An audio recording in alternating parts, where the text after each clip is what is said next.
Hi நான் இன்றைக்கு வந்துட்டு என்ன சாப்பாடு செய்ய போகிறேன்னா இடியப்ப நூடுல்ஸ். இதை பாருங்கள், அப்படி இடியப்பத்தை நொறுக்கி போட்ட மாதிரியே இருக்கும், நல்லா மெல்லிஸாக இருக்குல்ல. இப்போ நான் உங்களுக்கு இடியப்ப நூடுல்ஸ் எப்படி செய்யணும்னு காட்ட போகிறேன். ஃபஸ்ட்டு இதில் ஒரு சட்டி வச்சுட்டு சட்டியில் தண்ணி வந்துட்டு நல்லா கொதிக்கணும். இந்த பாருங்கள், நல்ல பபிள்ஸ் வந்துருக்கு. இந்த மாதிரி நல்லா கொதிக்கிற ஸ்டேஜில் சட்டிக்கு வந்துட்டு ஒரு சொட்டு ஆயில் சேர்த்துக்கோங்க. ஏன் இதை ஊற்றுறேன்னு நான் அப்புறம் சொல்கிறேன். அது மாதிரி தேவையான அளவுக்கு உப்பும் போட்டுக்கோங்க. அந்த தண்ணியில் சேர்ந்தாதான் அந்த நூடுல்ஸில் டக்குன்னு ஒட்டி பிடிக்கும். ஏன்னா இந்த நூடுல்ஸ் போட்ட உடனே நாங்கள் ரக்கிடுவோம் உடனே. இப்போ இந்த நூடுல்ஸை நான் அதில் போட போகிறேன். போட்டாச்சு. போட்டுட்டு இதை நீங்கள் இப்போ கிளறி விட்டுட்டு கிணறு கிளறக்கூடாது. கிளறினீங்கன்னா அது குழஞ்சு அது வந்துட்டு கரைஞ்சி போயிடும். ஸோ பாருங்கள், இப்படி அந்த உப்பும் எண்ணெயும் விட்டதுக்காக நீங்கள் ஜஸ்ட்டு சும்மா ஒரு தடவை ஆட்டி விட்டுக்கோங்க. ஆட்டி விட்டுட்டு ஏற்கனவே தண்ணி கொதிச்சோன்னு தான் நான் போட்டேன்னா இப்போ பாருங்கள், நல்ல பபிள்ஸ் வருதுல்ல. இதில் ஒரு 2 இல்லை 3 நிமிஷம் கொதிக்க விட்டால் காணும். அது இடியப்ப நூடுல்ஸ் வந்துட்டு கலர் தன்னால் சேஞ்ச் ஆகும். சேஞ்ச் ஆகினோடனே நாங்கள் ரக்கிடலாம். ஸோ இது அவிஞ்சிட்ருக்கு, அவியட்டும். இப்போ பாருங்கள், போட்டதை விட இது என்ன கலரில் வந்துருக்குட்டு உங்களுக்கு இந்த கலரில் வந்துடும், நல்ல வெள்ளையா.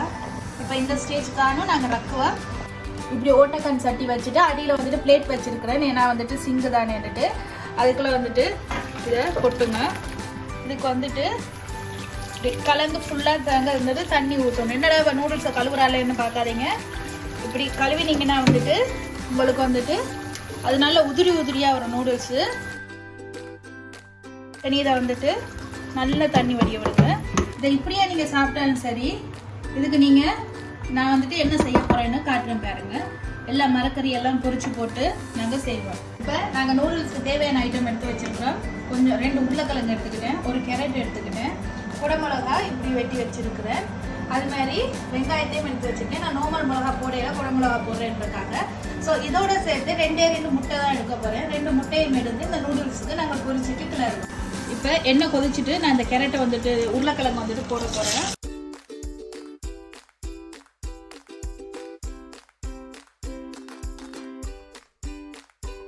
இப்போ பாருங்க, உருளைக்கிழங்கு கருக விடக்கூடாதாக இந்த மாதிரி இப்படி ஒன்றோட ஒன்று ஒட்டாமல் உதிரி பதத்தில் எடுக்கணும். இப்போ இதுக்குள்ள கேரட் பொரிக்க போகிறேன்.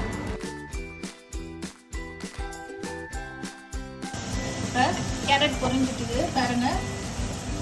இதுவும் அதே மாதிரி உதிரி பதத்திலே எடுங்க. ஏனென்றா கேரட்லாம் நிறைய எண்ணெய் பிடிக்கும். ஸோ நீங்கள் இப்படி பொரிச்சு எடுத்தாச்சு.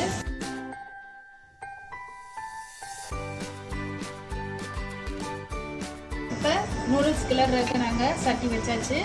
இதில் நாங்கள் தேவையான அளவுக்கு எண்ணெய், நிறைய தேவையில்லை, ஜஸ்ட் வெங்காயமும் அந்த மிளகாயம் வதக்கிறதுக்கு ஆனியனை சேர்த்துக்கணும். ஆனியனோட சேர்த்து இந்த மிளகாய் போடணும். அந்த அரவைகளில் இருக்கணும். அதுக்காக 2 மிளகாய் சேர்த்து போடணும்.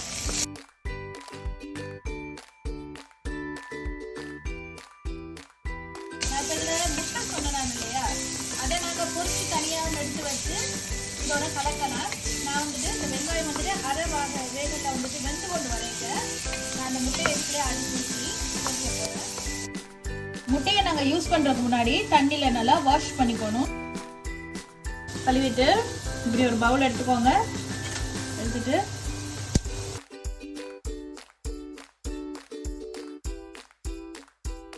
நூடுல்ஸ் கூடன்னா நீங்கள் வந்துட்டு இன்னொரு முட்டை எக்ஸ்ட்ரா கூட எடுத்துக்கலாம்.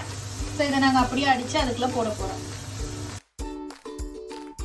போட்டு நம்ம வந்தோடனே நாங்கள் முட்டையை இதுக்குள்ளே போட்டு நல்லா வதங்க விடுவோம். இப்போ வெங்காயம் நல்லா பாருங்க, கலர் மாறிட்டு வந்துட்டு இந்த பதத்தில் வந்துட்டு கலர் மாறிட்டு என்கிட்ட கருகி போடும். இதோட நாங்கள் வந்துட்டு முட்டையை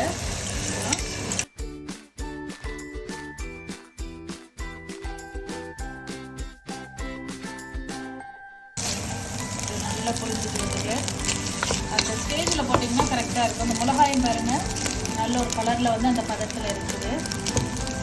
பொரிச்சு வச்ச கேரட், உருளைக்கிழங்கு இதெல்லாம் சேர்க்க போகிறோம். கொஞ்சமாக நீங்கள் தனி மிளகாத்தூள் சேர்த்துக்கோங்க காரத்துக்காக. ஏன்னா நான் பச்சை மிளகா பொடியில தானே. இதோட நம்ம வேறு இந்த மிளகாய் திரட்டி விடுங்க. இதோட நாங்கள் வந்துட்டு கெச்சப் சாஸ் சேர்க்க போகிறோம். என்னது கெச்சப் சேர்க்குறேன்னா நல்ல ஒரு புளிப்புத்தன்மை கொடுக்கும். அதோட நல்ல டேஸ்ட்டாக இருக்கும். சேர்த்துக்கிட்டிங்கன்னா அந்த புளிப்புத்தன்மைக்காக தான்.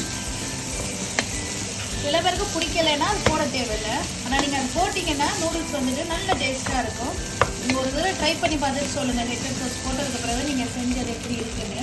நார்மலாக செய்கிறதுக்கு அப்படி செய்கிறதுக்கு பாருங்க என்ன கலர்ஃபுல்லாக இருக்குன்னு. ஏதோ கொத்து பரோட்டா செய்கிற மாதிரி இருக்குது. ஜஸ்ட் நூடுல்ஸ் தான் நீங்கள் செய்ய போகிறீங்க. இந்த மிளகாண்ட கலரை பாருங்கள் என்ன வடிவாக வந்திருக்குன்னு. அந்த அரை அவியலில் இருக்கும். டேஸ்ட்டாக இருக்கும். சாப்பிட்றதுக்கு அடித்து சாப்பிட அது நல்ல ஒரு தனி டேஸ்ட்டாக இருக்கும். அப்படி நாங்கள் நூடுல்ஸை இதுக்குள்ளே போடுவோம்.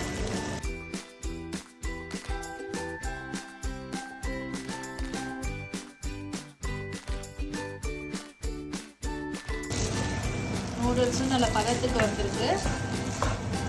எல்லாம் பாருங்க எல்லாத்தையும் நல்ல வடிவாக எல்லா இடத்துலையும் படுற மாதிரி ஸ்ப்ரெட் பண்ணி விடுங்க. ஸ்ப்ரெட் பண்ணி விட்டால் காணும். சிம்மில் வச்சு தான் நான் கிளறேன். ஹையில் வச்சு கிளறக்கூடாது, அடி பிடிச்சிடும். இப்போ எங்களோட நூடுல்ஸ் ரெடி ஆகிட்டுது. நீங்கள் இது மாதிரி செஞ்சு பார்த்துட்டு எப்படி இருக்குன்னு எனக்கு கமெண்ட் பண்ணுங்கள்.